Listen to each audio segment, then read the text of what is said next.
Hi, we're Richard and Jackie from Early Retirement Wanderlust. If you've seen any of our previous videos, you can't have failed to notice that we absolutely love going to the Alps in the summer. And in our last video, we shared with you some of our travels in the wider European Alps. But in this video, we wanted to share some of the most amazing places that we found just in the French Alps.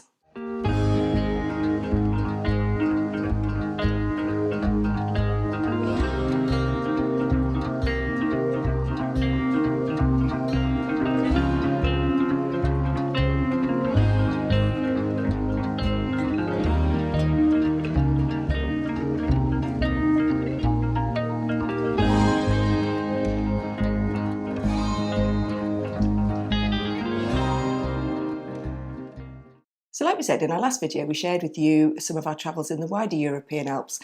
But one of the things that we're really guilty of when we go on a big European trip is that we tend to just keep going to the next place and the next place, and we keep country hopping without actually drilling down and exploring just one area. So in this video, we want to show you the advantages of going to the Alps in the summer. We want to show you some of our favourite places and things to see and do. And then we want to give you some top tips right at the end for if you want to go out and explore the Alps in the summer. There are so many advantages to visiting the Alps in the summer. For me, one of the biggest advantages is that the temperature is just ideal for us to get out and about hiking. The days are really warm. We have had temperatures up to 30 degrees, but for most parts, they're in their sort of early 20s. But the nights are much cooler, so we can sleep really well, which is so much better than when we went to the Croatian coast and it was just so hot. It's relatively close to Calais. It's an 8-hour drive, which seems a lot, but it's some of the closest high mountains that you can get to. And then once you get there, the villages are really accessible, so they are quite linked. So you've made that long drive to the Alps, but then everything is within touching distance of you. The French Alps is absolutely littered with ski resorts, and that comes with the advantage that there are lots of campsites there ready and set up for the summer and winter camping. There are lots of airs and lots of different places to park up. And one of the big advantages we found is actually that the ski lifts all have the toilet facilities. So for us in a van that has no onboard facilities, it's ideal. And then linked to that, the ski lifts remain open in the summer. So it actually saves you loads of legwork and you can get to the peaks and do high altitude walks with very little effort. Being in the Alps just gives you access to so many different kinds of activities. For us, we tend to stick to the hiking and cycling, but there is parascending available, there's river rafting, and we do like to have a little bit of the odd wild swim in the very cold glacial rivers. And if you love your driving, there is no better place in the world to drive than the high mountain passes of the Alps. They're nowhere near as scary as in winter. And actually, I've got a bit of a guilty pleasure of actually collecting some of the famous mountain passes in Europe and having taken the van up them. And I actually have a little bit of a phobia about it because in the winter they're really icy and I just have to sit in the back of the van going like this because I can't see and watch where we're going. But yeah, in the summer the views are pretty outstanding as a passenger in there. A couple of years ago, our daughter Georgia bought us this book for Christmas, The Wild Guide to the French Alps, and it is absolutely fantastic. It is literally just with the French Alps, and it has given us access to some of the most amazing hidden places that we just would not have found if we hadn't used this guide. It just gives you a range of ideas of places to go. It gives you different ancient forts, churches, castles that you could visit. It talks about different hikes and lakes and rivers that you can go swimming in, and it points out where you might be able to see some of the wildlife. So we found the marmots and the chamois just using this guide. So we thought what we'd do in this video is split the French Alps up into regions, and the first region you come to if you're heading from the north is the Chablis region.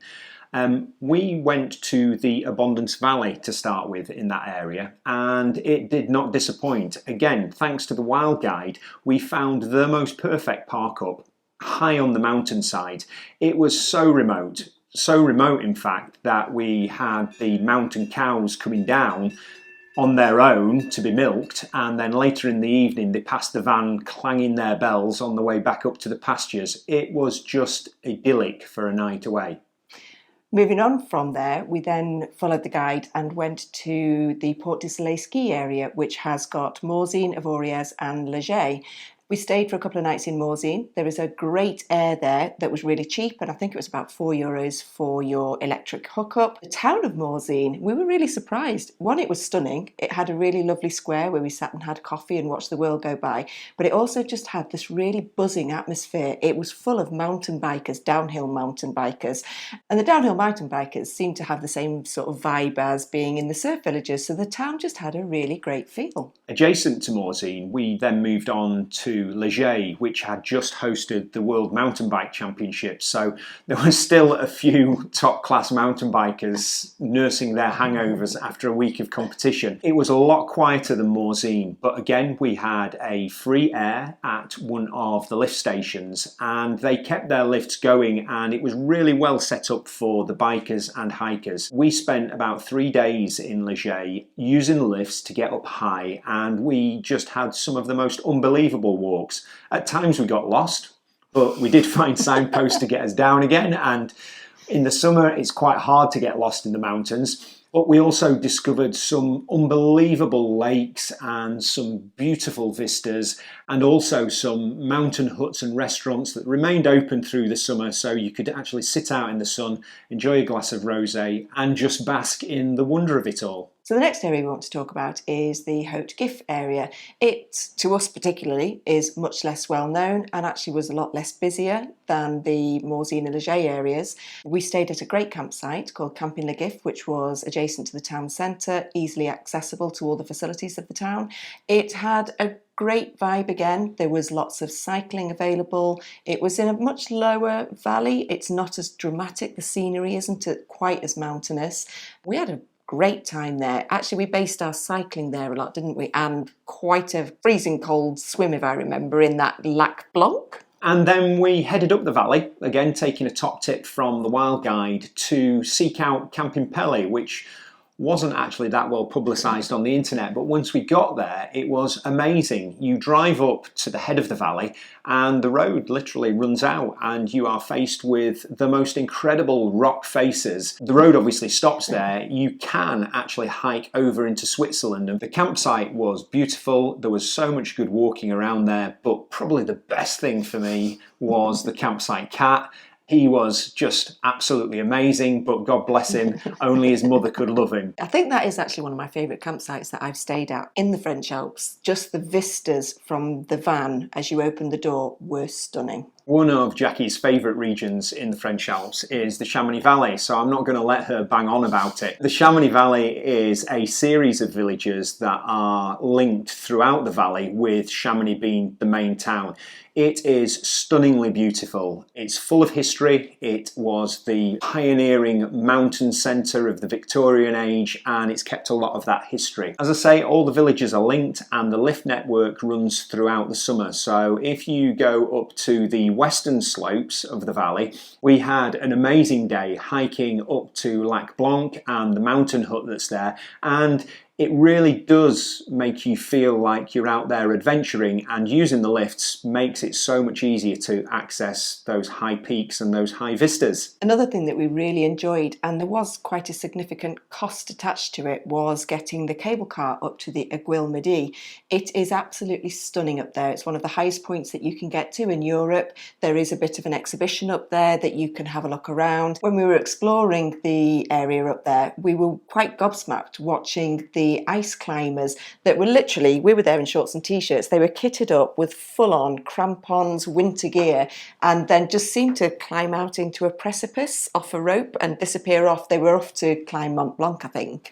From there, we made the most of the day because we'd spent so much money on that pass, and we walked across to the Mer de Glace, which is one of the biggest glaciers that's still in that valley. Originally, it was right up to a town hotel, but over the last 30 years, particularly, there has been such significant global warming that the Mer de Glace is now about 500-600 metres lower than it was originally, with a series of over 500 steps to actually get to it. Just to see how global warming has affected just that one area it's quite disheartening, actually. When you stay on a campsite in Chamonix, you actually get issued a train ticket that for the duration of your stay at the campsite, and you can go anywhere up and down in the valley, which we did make use of because it strings for about 20 miles right up to the Swiss border, and there are lots of different places you can set off on your hikes, so well worth staying on the campsites just for the ticket alone. So the next area we want to share with you is the Beaufortain area. It's not quite in the French Alps, it's in the foothills, and it attracted us particularly because we'd heard of Beaufort cheese, so we thought, right, we'll head up that valley. It links down to go to Bourg-Saint-Maurice eventually. Wow, a town completely themed by their cheese production, but it was just a stunningly beautiful, quaint, picturesque town. We headed up there because a top tip-off in the Wild Guide was the Lac de Roseland, and we actually got a park up there. It was probably one of our most memorable park ups, and I know we keep saying that, but you are parked and you are overlooking this aqua blue reservoir, so you can't swim in it, but this beautiful vista. You've got the mountains in the background, and then we spent a good 48 hours up there because there was a mountain restaurant and there were a number of beautiful walks up into sort of hidden valleys that we definitely want to go back to and explore. Once you're down in Bourg-Saint-Maurice, then you have access to the next area that we want to share with you,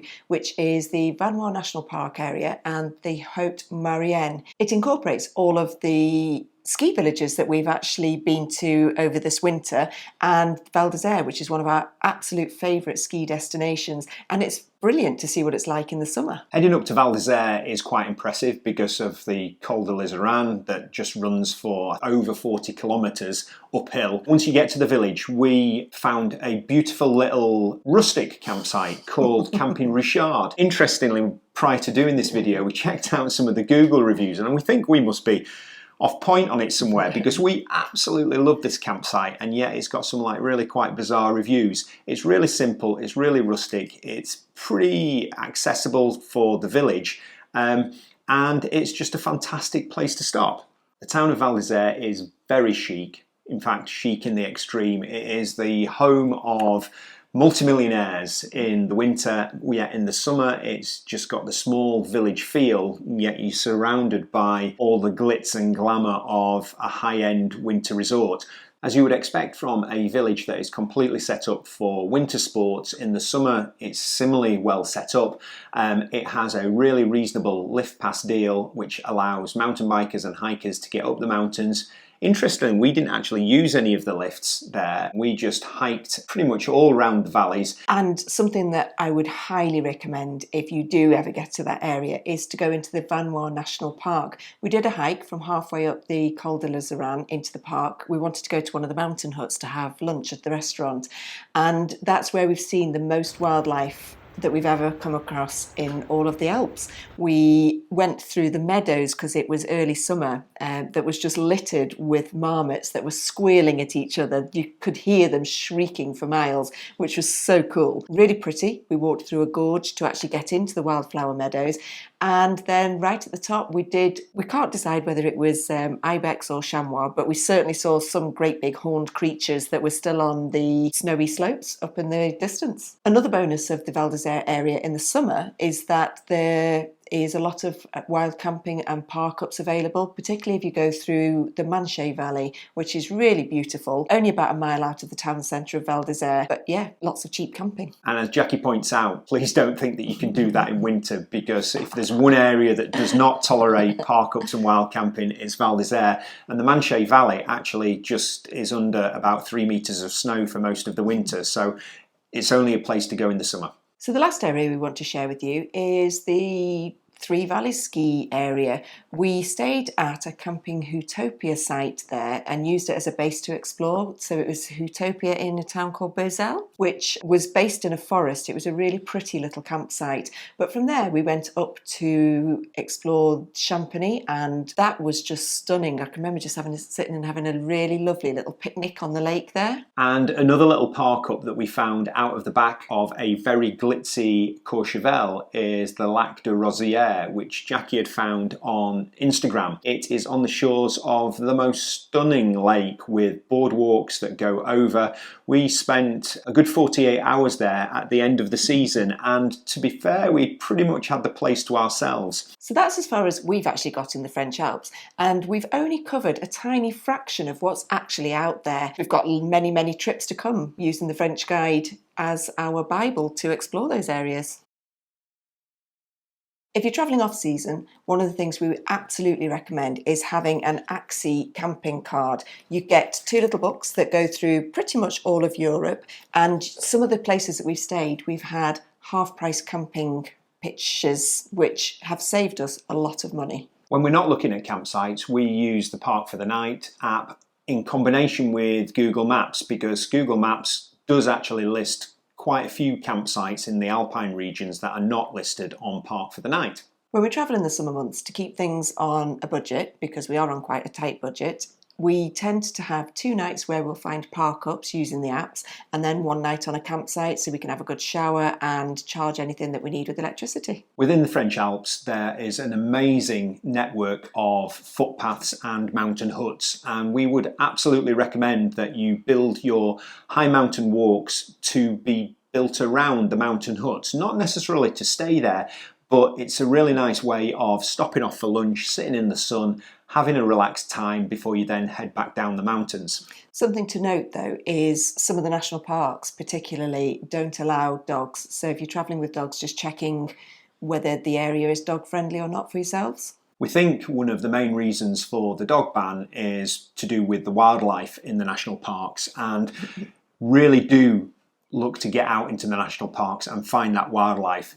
Marmots are not actually that hard to source, and they just bring you absolute joy. Sitting in a meadow with these squeaking little things running around you is just a joy that you cannot really explain. As ever, if you're travelling in peak summer season, we would recommend that you book some of your campsites because it does get busy, particularly in the bigger ski areas. And the other thing of note is actually as soon as summer finishes, if you're wanting to stay on campsites and wanting a few more facilities available, it closes down just as quick. So we were there in mid-September and we did find that everything was shutting down around us. So much so, in fact, that we descended back down the valley to Annecy for a week. And our last top tip will probably come as no surprise. You just have to get yourself a wild guide to the French Alps. We absolutely love this series of books, and it was probably the first time we used a wild guide in Europe, and it is really good at identifying the hidden places. We cannot comprehend how we would have found all of the hidden places if it wasn't for the wild guide. It's a really good read. It's beautifully produced with loads and loads of beautiful images, and it is just so easy to build your trips around it. So I forgot to mention that we found the goat village using this mountain guide that we would never have found. You'll have to find it yourself. Les Lenderats. Anyway, that's it from us. Bye. Bye.